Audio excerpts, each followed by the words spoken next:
For a lot of persons out there who want to purchase their first home, coming up with that deposit or that down payment cost may be a challenge.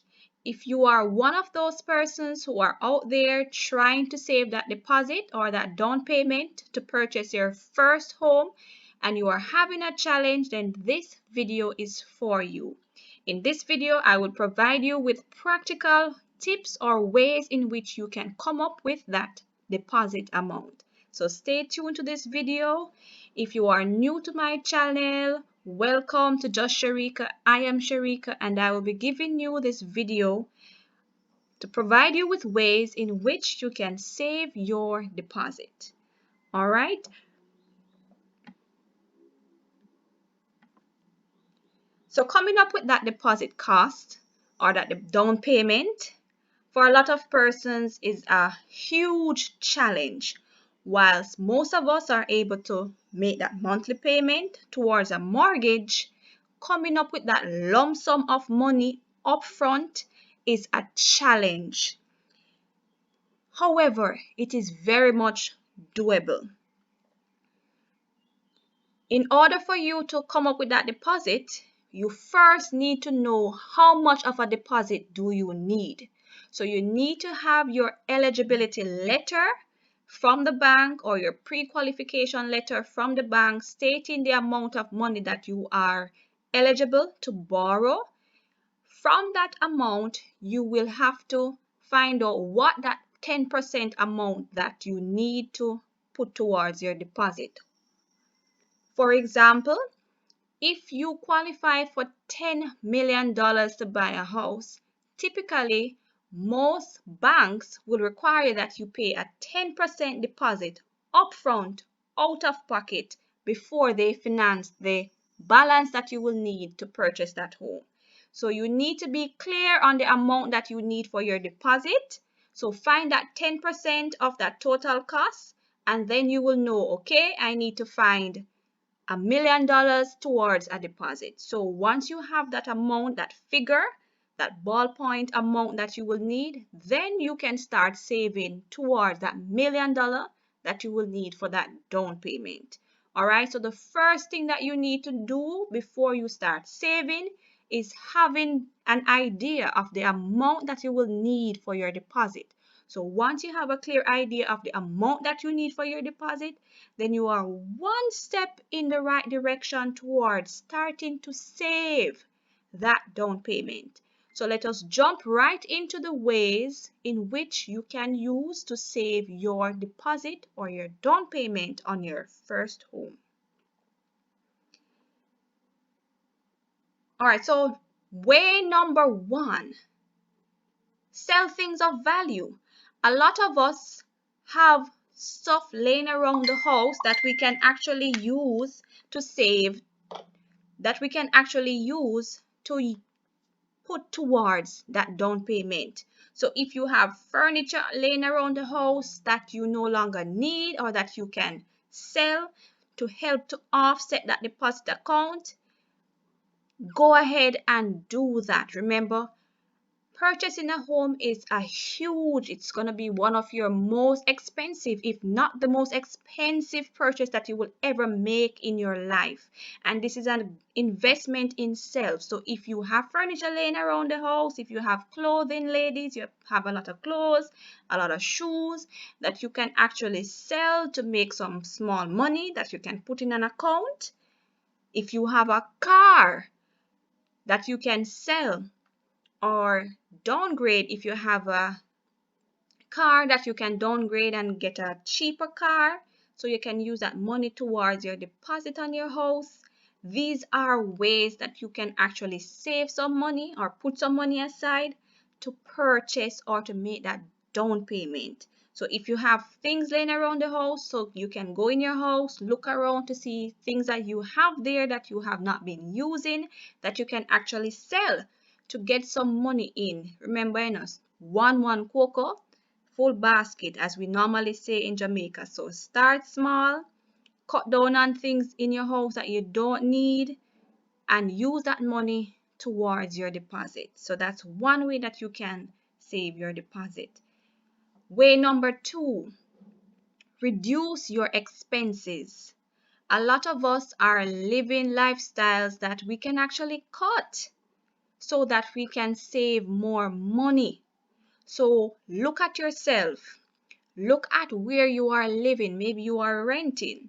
So maybe you can find somewhere that is cheaper that you can rent, so that money that you are spending towards rent, you can actually use some of that money and put into a savings account towards your deposit on your house. So say for instance you are living in Kingston. Maybe you can find a cheaper space in Kingston, or maybe move outside of Kingston, because we all know that rent in Kingston is very expensive. And let me use myself for example. I used to live in Kingston and I actually moved from Kingston and I'm now living in St. Thomas, where the rent is much cheaper, so I can actually use that money to save towards my deposit on my house. So look into yourself, find ways in which you can cut your expenses. Your living cost is one way that you can cut your expenses. If you are someone who buys lunch every day at work, maybe you can look into preparing your own meals at home, so that way you can save some money from buying food every day, because we all know that the typical lunch meal per day costs about $500. So if you actually add that up, that's 5 times 5. That's $2,500 per week. So that's what? $10,000 per month that you actually spend on lunch alone.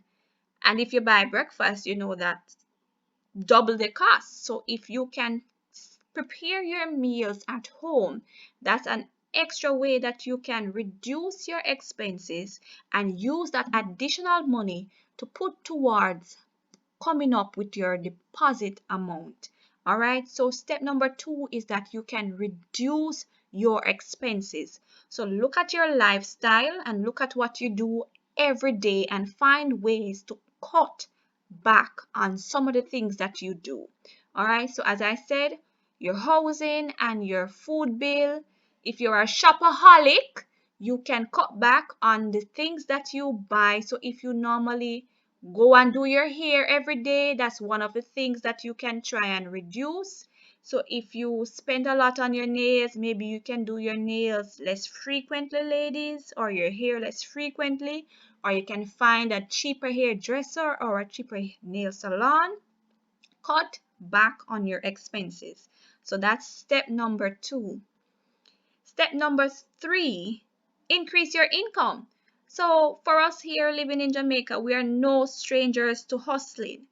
And it's becoming a popular thing now overseas, where persons are trying to find side hustles and ways to bring in more money. So you can look at that to find ways in which you can bring in extra money on the side. So if you're good at baking, you can probably bake some cakes and so on and sell as a way to earn extra money. If you are in a position where you're an employer and the opportunity is there where you can ask for a pay raise, you can approach your employer to find out ways in which you can bring more to the company, so you can add value to the company, and in return your employer may raise the pay that you get. Or you can try and find another job, a better paying job. So find ways in which you can increase your income over time, because this will put you in a better position where you will be bringing more money in, which means more money in, more money you can actually save towards that down payment. So step number 4, now that you have all of this money coming in, don't spend it. So ensure that you start to automate your saving, because when you automate, so as that money hit your bank account, so say for instance your pay, so we get paid on a monthly. So when you get your monthly salary, before you are able to touch that money, so you set up what they call a standing order. So you pull away that money before you even get a chance to touch it. You set up a standing order, so as soon as that money hit your account, bam, that money is drawn out and put into a separate savings account, your home deposit account. So you don't touch it, you don't see it. Out of sight, out of mind. Because you know how money is, and if you have that money laying around in your account, you are going to spend it. So automate your savings so that way you do not see it, so you don't have the chance to spend it. So automate your savings. That's step number 4. Step number 5, the contribution refund towards deposit. So a lot of persons are not familiar with this. It's called the CRTD, and this is what you get from the NHT. So the NHT provides this. So a lot of us have been throwing our NHT contributions on a monthly, and the NHT has what they call in place a CRTD, where you will get back a percentage of the money that you have been contributing to NHT that you can use towards your deposit or your closing costs. So once you have been contributing to the NHT, this is available to you that you can use to your disposal, which will come very handy when you are ready to make that deposit, or in the back end when you're ready to close on your property. So you can contact the NHT to find out more about their CRTD loan that they have in place that you can use towards your deposit. And number 6, make use of free money. So right now it is December, it is the Christmas period where a lot of us are getting bonuses, you are getting gifts, so you have friends and family. Well, you don't have a lot of traveling going on, but you have friends and family who may gift you a little money, no matter how small it is. Instead of using that money and spending it on items that are not bringing anything good towards your life, other than probably a few moments of pleasure, like that new clothes or that new shoes, instead of spending that money, you can use that money to save towards your down payment. So make use of free money. So any money that comes along your way, put it into your deposit, home deposit account. So do not spend it. Put that money, as small as it is, put that money into your home deposit account and save it. Make use of free money.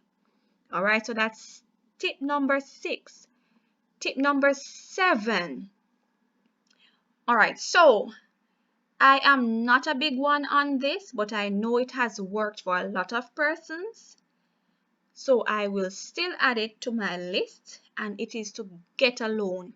But be careful if you are thinking of getting a loan to use towards your deposit, because keep in mind that when you go to obtain a mortgage, that the bank will look, especially if you're getting additional funding from the bank, they will look into your debt service ratio, and you have to ensure that if you take a loan, that it will not affect your getting a mortgage. All right, so be very, very careful if you're going to take a loan to assist with your down payment. Ensure that you are able to pay this loan that you're taking back in addition to your mortgage that you will be taking.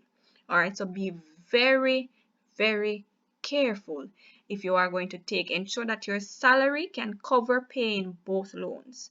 All right, so that's tip number 7. All right, so I hope you have found value in this video.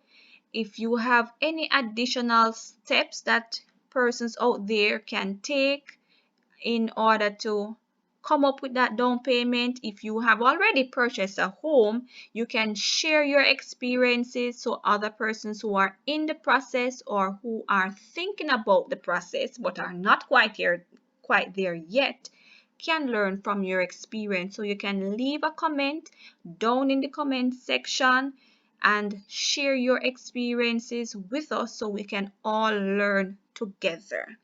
All right, as usual, thank you so much for watching this video. If you are not yet a subscriber to my channel, what are you waiting on?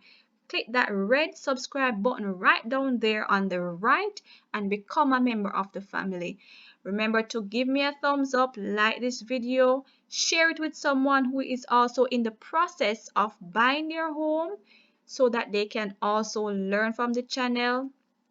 And as usual, leave comments. I read all the comments on my channel. Thank you so much for sticking out to the last part of this video. Don't forget, as I said, to like, share, comment. And until then, guys, I will see you in my next video. Bye.